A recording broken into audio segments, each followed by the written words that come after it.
Hey, this is another Safety Minute from Martin Safety Solutions. And today we're going to be talking about the differences in the OSHA 300 injury logs. First of all, OSHA requires all companies to keep injury logs. But the issue here is, having done this type of work for 30 years, I've noticed something that very few companies realize. There are not one OSHA 300 log, there's three. And you better keep those current. OSHA requires you to post those logs, or the injury log, February the 1st through April the 30th.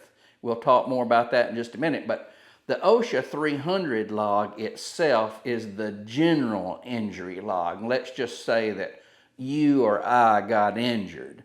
Well, someone who's keeping the log would write up generally what happened and the date, and it's very easy to fill it out and so forth, but it's somewhat general. So that's the 300 log. That's not the one you post on the bulletin board.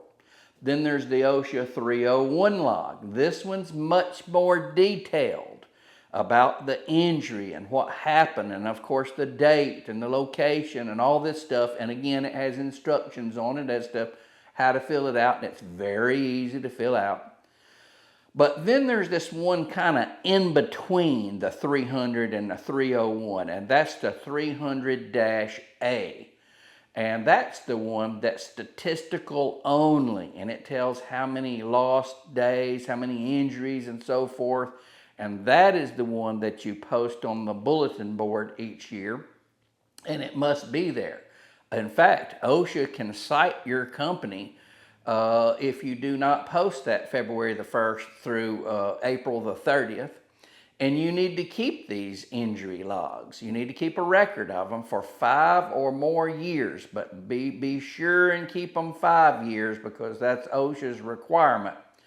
So generally speaking, that's the difference in the injury logs. You have to keep them. You have to keep them 5 years. You have to post the OSHA 300A on the bulletin board each year, February 1st through April the 30th.